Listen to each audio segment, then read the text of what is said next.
Okay, I show that we are pretty close to go time, so I'm going to go ahead and get started. Again, this is the regular meeting of the Safety and Security meeting of the Brazosport Independent School District. We will beginning at May 15th, 2023 at 4 p.m. Again, to meet the statutory requirements, this meeting was posted on the Brazosport Independent School District's website. It was posted at the administration building within the required time. And for all that are online, is to let you know that this meeting is being recorded, and the contents from the meeting will be placed on the Brazosport Independent School District Safety and Security Committee site once the meeting is concluded. With that, I will go ahead and begin the meeting. The meeting will start call to order, and it is now 4 p.m. on May 15th, 2023, and we'll start with the Pledge of Allegiance. I pledge allegiance to the flag of the United States of America and to the republic for which it stands, one nation, under God, indivisible, with liberty and justice for all. Next, we will do the Pledge for Texas. The Pledge of Texas. I honor the Texas flag. I pledge allegiance to thee, Texas, one state, under God, one and indivisible. The next thing up is see if there's any related issues that from the good of the group from the floor that anybody want to bring up before we begin.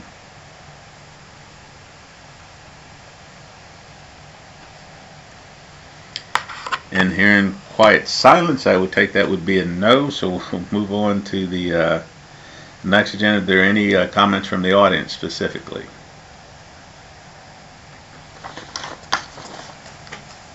If not, we'll run right into the presentation. We'd like to start by bringing you up to date on the Texas School Safety Center Audit 2022 through 2023. We're required by Texas School Safety Center and TEA to audit all our facilities to include non-instructional facilities like administration building, transportation, child nutrition, and technology and resource center. We have concluded all of the audits, and the findings are due into Texas School Safety Center and TEA by May of 2023. And most of the findings or recommendations that that were found at these audits were minor in nature and primarily dealt with access control and some training and some bullet-resistant film on windows and doors, and all of that has been taken care of. I would next like to say under the Texas Intruder Audit from the state, and that's where TEA or Texas School Safety Center through Region 4 comes to the campus or the district unannounced, other than say we'll be there sometime in May, and they attempt to gain entry into our facilities, and if they are unsuccessful, they will then meet with the administration and then walk the campus and check each and every exterior door to see that the locks work as function and that they are locked and closed. So far this year, originally they said they were going to do all campuses on all schools throughout the state of Texas. That was an undertaking, so they have backed off of that and said they're going to try and do 75% of all school district campuses by the end of this year, and then finish the other 25% in the 2023-2024 school year. So for us this year, they came and they audited Stephen F. Austin, Boydell, Brannon, Griffin, Velasco, Rasco, Lake Jackson Intermediate, and Brazosport High School are the ones that are still left that have to be done. All the rest of the campuses have been taken care of, and of course, as you know, we only had one finding, which was at B-Port with a malfunctioning lock, and that has been taken care of and fixed, and there have been no other issues here in the district. When they come, our findings are none, and they move on, and they're very appreciative of the district's effort to keep the staff and the students safe. One of the new requirements that they're going to have is the Texas School Safety Center for the 2023 cycle for this summer into 2024. By September, we have to have a new emergency operations plan for train derailments near any of our schools. We have to have issues in place for severe weather, which we already do, and then hazardous materials, which we already do. We just have to update and meet the requirements that they're asking for, and of course their auditors will review it, and if they have issues, they will give it back to us for an update, and we'll fix it. So that's what's coming. Moving on to the next slide. When Texas School Safety Center was here, this is the ones they've done since the last time we met in January. They did Lanier Middle School, no finding. They did FIS, no finding. They did FES, no finding. And they did TW-AUG, no findings. Oops, and I missed the O on that spelling at the bottom, I see. Next slide up, Safety Committee meeting agenda items. From the last meeting, we had some things on there that I needed to kind of brief you on and then update. So we talked about the findings from the mass casualty exercise. They had 15 recommendations due to the complexity and the time constraints and me getting things done that need to be done for the district and TA and Texas School Safety Center. I had pushed those recommendations, updates until the summer of this month for me to work on. Next item of the avoid, deny, defend training. I'm happy to report that between myself and the police department and Mr. Jay Whitehead, we have completed all the training on avoid, deny, defend for all staff in BISD. So they know what the expectations are and they know how to protect their students. With that, in the event that we had to do reunification, we, in accordance with helping with Lake Jackson, Brian Sidebottoms, we now have the one reunification site in the district, which is the Lake Jackson Civic Center. And I have gone back and trained all of our staff at every campus on the reunification protocols that they need to take care of if they have a reunification from their site or if they have to reunify from Lake Jackson. So that training is complete. Next item under House Bill 496, it was required that we had trained all staff on Stop the Bleeding and that we train all 7th grade through 12th grade students on how to conduct Stop the Bleeding. Thus far, we've done every staff member within the district except for new employees that have come on board since this year. We have begun to train. We've trained all of BSA students from 7th to 12th grade. We have done CIS 8th grade students, and we have done all FIS 7th and 8th grade students. So this is a monumental undertaking because we got to get all those students, and it's a lot to do. But luckily now they have allowed us to do a pre-video that the students can watch prior to doing the hands-on, so that's kind of speeding stuff up a little bit. But we've got 3 campuses done. We got more to do, so hopefully by next year we'll be able to get the rest of B-Wood. We'll be able to get Lake Jackson Intermediate and include Intermediate 7th grade. So any questions on that before we move? Okay, hearing none, we're going to keep rolling along. Next item up is the emergency response refresh. As a result of one of the recommendations from the mass casualty event was we needed to refresh our emergency response plan, and that's the plan of every campus, and that's the plan where every law enforcement, every fire official, every EMS official, life flight, all know where they go. Because of that, we had to readjust the plans, and that project is ongoing. We're moving that to summer to complete. Once that is complete, we will resend out the hard copy and digital copies to all our partners so they have that on their units or in their apparatuses, so if they have to respond, they know exactly where they need to go. And hopefully at some point we'll do another kind of tabletop exercise to make sure everybody has that information down. Random safety audits on campuses between myself, Mr. Whitehead, and the law enforcement partners. We do random audits on campuses where we just randomly try to see if we can get in to make sure that the campuses are secure and safe. I can assure you that so far it's pretty good shape. I think we're in a very good place, and most of the staff take it very seriously, and they meet the district's expectation. We also do random daily interior door audits. The district does not have a written interior all doors locked policy. We follow the best practice, which is that all doors when students are present are closed and shut and locked. So we randomly check that. You believe in inspecting what you expect, so we randomly do that, and most campuses are in compliance. Again, the weekly exterior door check, there's an audit form that is required to be completed and be available by the campus leadership when the Texas School Safety Center auditors show up. So we have set a system in place to weekly remind the campus leadership, because they get busy with other things, just to make sure that that document is complete. and myself and Mr. Whitehead check it weekly just to make sure that everything is annotated correctly, and if there's gaps, we make a friendly reminder to the campus administration to fill the information out. So if the auditors show up, it is up to date and correct, so we don't get a finding.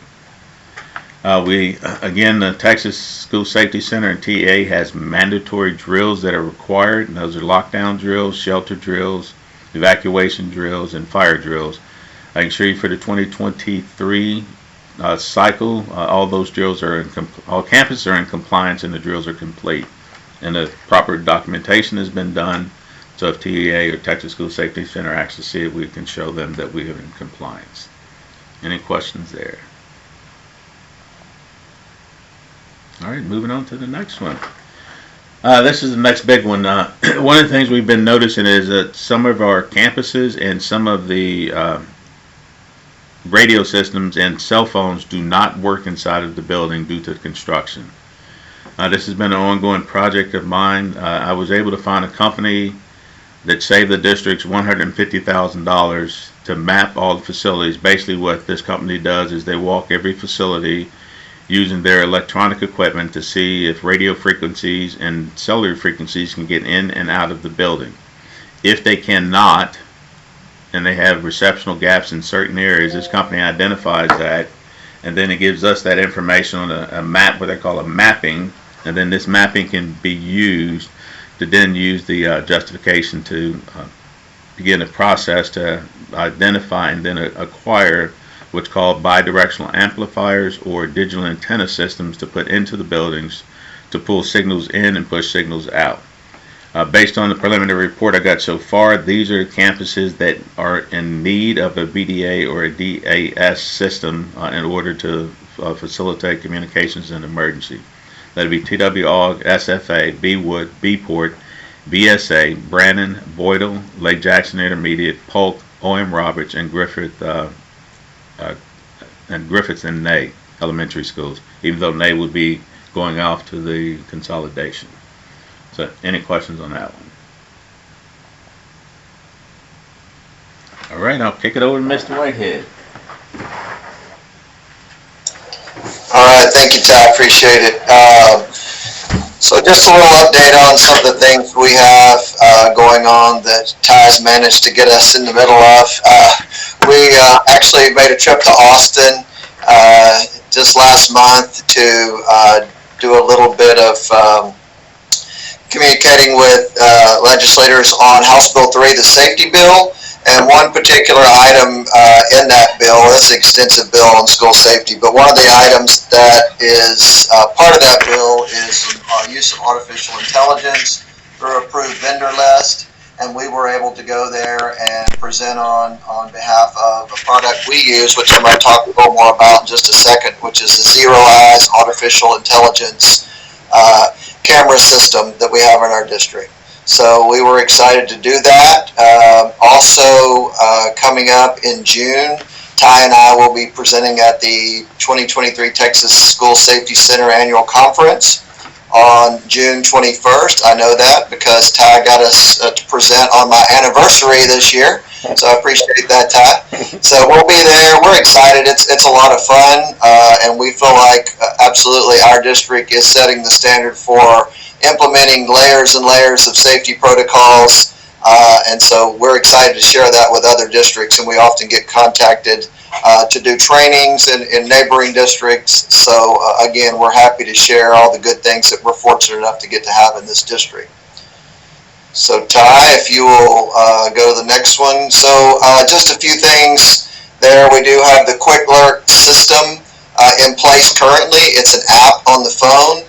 And we are also piloting some tablets, which are on-site tablets for notifications throughout the district as opposed to simply using your phone. So those are going to be at Rasco. We actually have the one installed at Rasco right now, and we are installing those at the elementary campuses. And those are grant funded, so we're excited about that. The second thing I want to tell you a little bit more about is the Zero Eyes. It is on 152 exterior cameras. And this is what we testified in Austin about, making sure it gets on the list. This is artificial intelligence which detects external guns being shown around the building. So, Ty, I don't know if you have those other slides in there. Yeah. You got those coming up? Okay. Go ahead and go back. I'll complete the overview, and then I want to show you guys because it's very exciting stuff. So we do have the AI on our external cameras, and that is also grant funded. Then the final item is the Centegix push button panic alert system, which is really, really cool, and that's the final item I'll be talking about. So Ty, if you'll advance for me, I'll say a little more about each of those items. So here's a picture. You can see the guy on the right facing the panel. That's Ty. He got the hot seat that day. Did an outstanding job of presenting on as far as HB3 with Zero Eyes was the major focus. We were there, as well as trying to increase funding because there's two areas potentially in House Bill 3. One is $10 per student and one is $100 per student. And obviously $10 a student doesn't go a long way, but the $100 student would. So we're certainly pushing for more funding for school safety on that. So Ty did an outstanding job that day, and I felt really good about my part by being there to support him. So Ty, if you'll advance. So a little bit about Zero Eyes. That's the artificial intelligence I started telling you a little bit about. We have that installed at all of our campuses.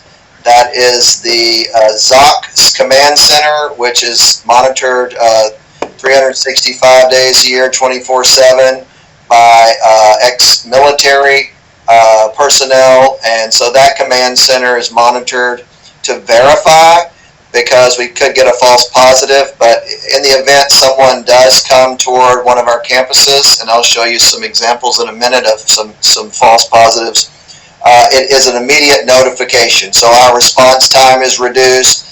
Our ability to accurately describe the person, which is critical to response, is there as well. So we'll be able to put location, potential weapon, how they look, what they're wearing, where they entered, all those things we have in place currently on all of our campuses. So here's just an overhead view of, this is Lanier and Velasco Elementary. You can see where the camera locations are.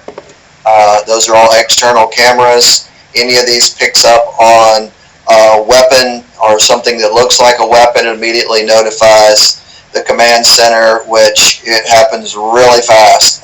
1 to 3 seconds, we get a notification. I get it on my phone. I get pictures. Ty gets pictures. Chief gets pictures. We have information immediately on anything that looks like a weapon outside of our buildings at any point, anytime, any day. So go ahead, Ty. I think we got one more. So this is an example of a false positive. If you look there, it would appear that there's a gun in the hand of a police officer. That's actually a radio with a clip that he's holding, and he's talking, but it appears to be a weapon. We've had very few of these false positives, but that was one where Chief Nichols thought he was like showing the kid a gun, but he actually wasn't. That's a radio. It's not a gun. But it would appear on the surface that it was. And then, Ty, I believe we have one more, which actually at Freeport Intermediate one day, some kids were out there late in the afternoon or on the weekend with some airsoft guns, or they actually had some type of toy guns, and so it was identified right away. So the system is working and is very good at what it does. So we've been very pleased with that, and we've tested ourselves those cameras internally. Chief Nichols, Wade, and Ty, as the team, they've gone to campuses and tested these. So we're very excited to have that as a part of our layer to make sure our staff and students are safe. Any questions about Zero Eyes before I shift to Centegix?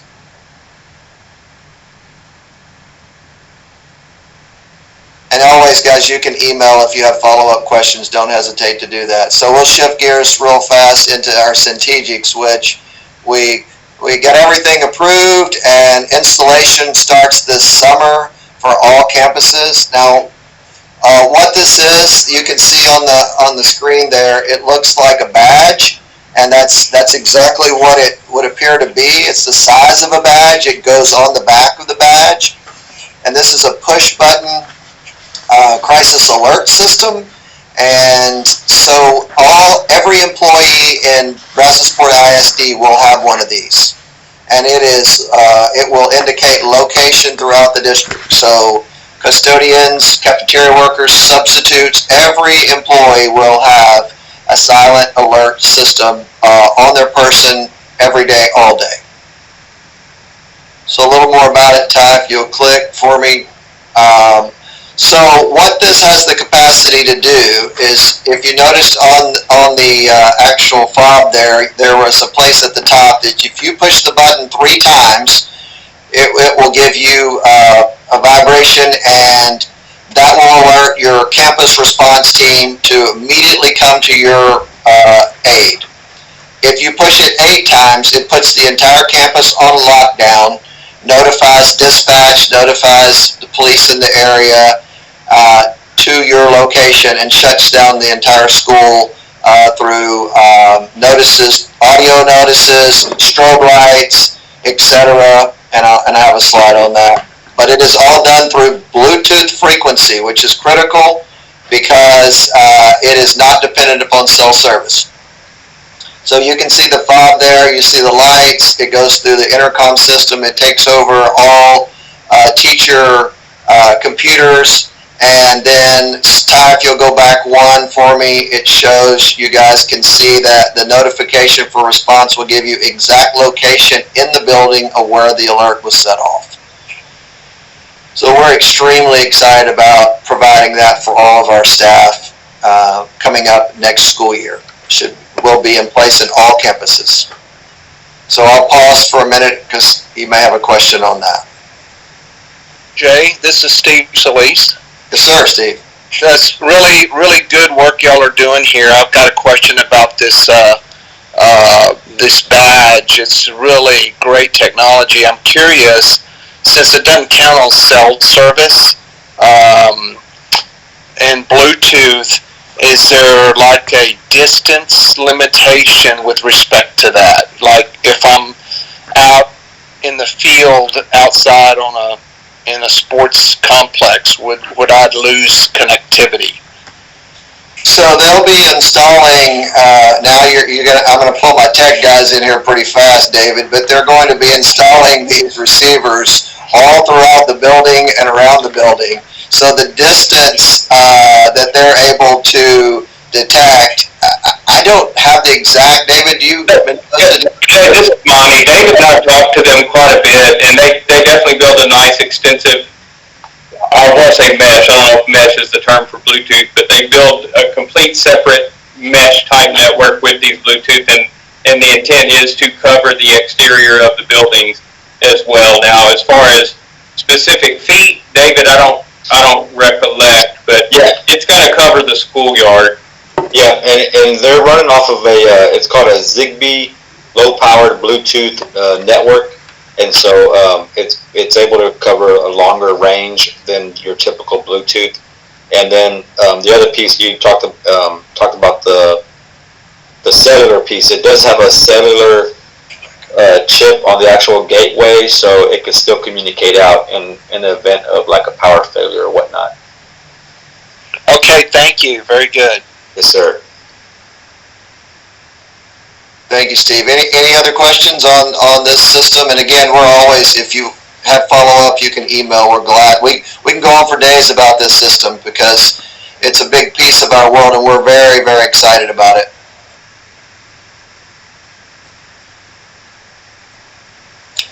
All right, dude, I think Brian Sidebottom asked a question, what's the battery life? Most of these are working off of batteries, and Centegics, their company monitors the life of the batteries, and they, once either a badge or the actual strobe light or the intercom is going low, they will notify, and then they will come out and take care of replacing the batteries for it. But it's about a 5-year battery life on each one. So if no other questions,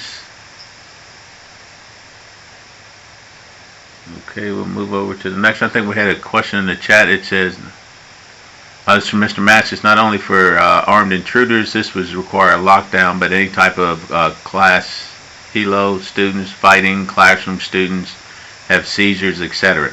So the Yeah, let me tell you a little more about that, Ty, because that's the 3-button push is so useful to our campus response teams.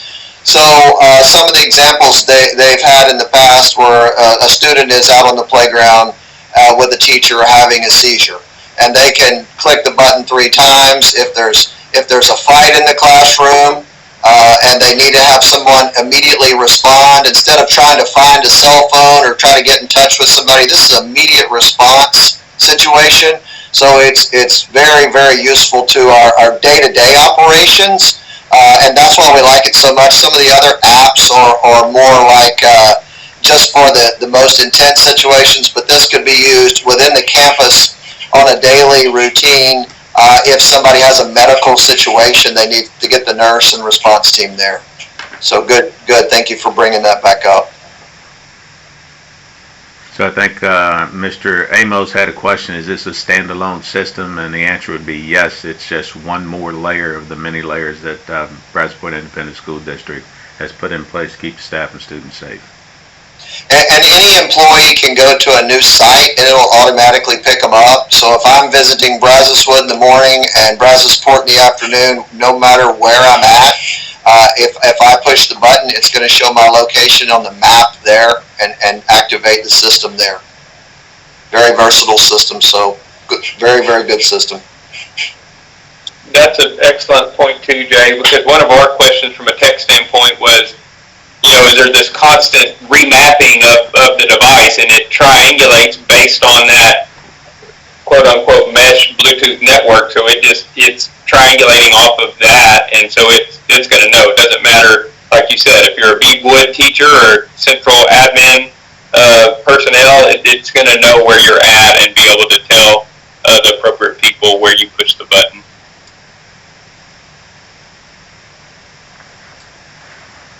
Thank you. Okay, any other questions or comments? Just checking the chat break quick before we move along. All right, seeing none, I'll go to the next slide. Thank you, Mr. Whitehead.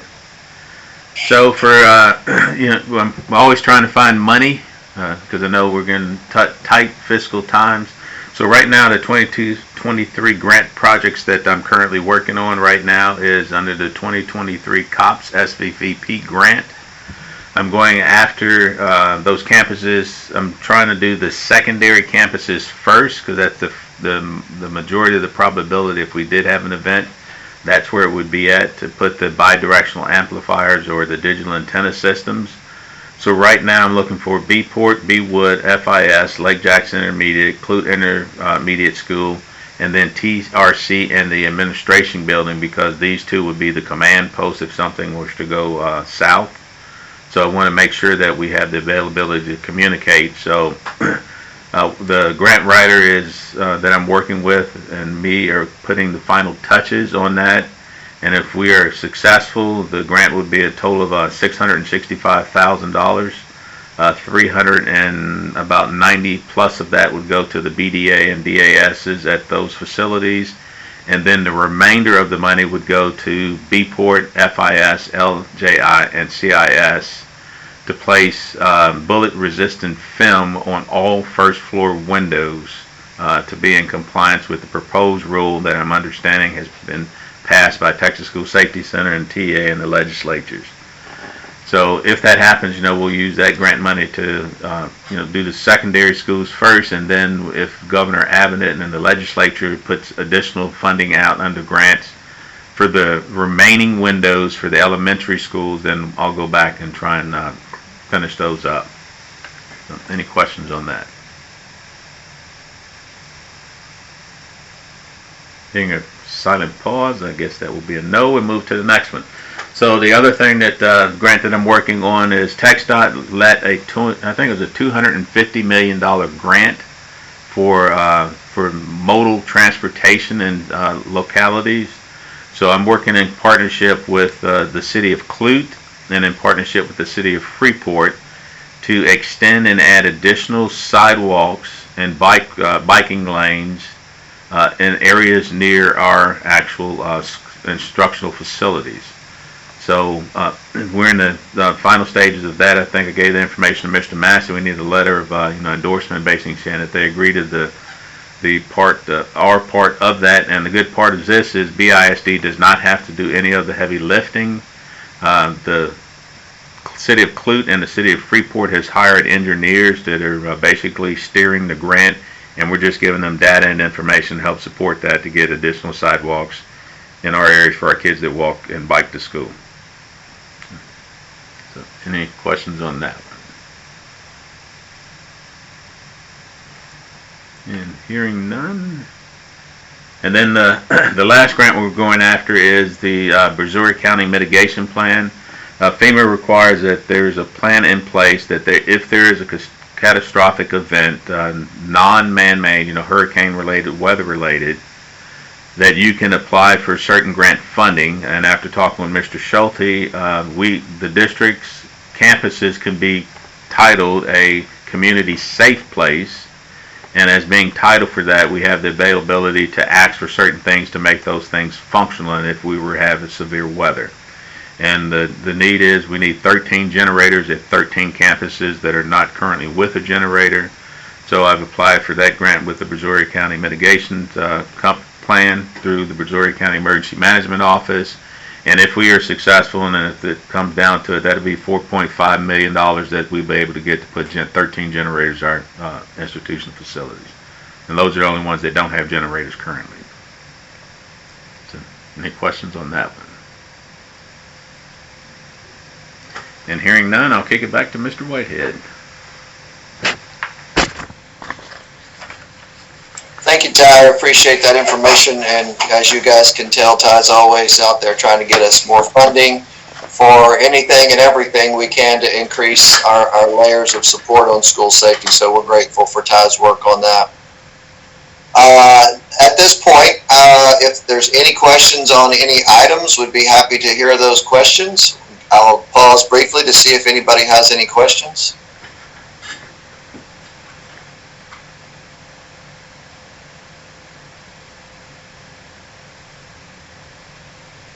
Okay, I think I counted to 9 there. And so I want to thank everyone, all of our local municipalities and everyone who's gotten on for these meetings throughout the year. We feel like we're making great progress in making sure our kids, our staff and students are safe in our buildings. And so we're grateful for everyone's partnership and continuing participation. Again, guys, we're always open to, if you want to come sit down with us, ask questions, have conversations about what we're doing. We'd love to talk to you about it. We'd like to brag about the great things going on in BISD. And so feel free to reach out if you want more information. It looks like our next meeting date is August 28th of next year, right, Ty? Yes. And then you already have the future meeting dates outlined there? Yes, sir. Outstanding. So, guys, we again appreciate everyone being here today. Those are our future meeting dates. And if there are any questions, I'll be glad to stay on. Otherwise, we're going to wrap this up early and get ready for our school board meeting tonight. Okay. Thank you, everyone. Thank you. Thank you. Thank you.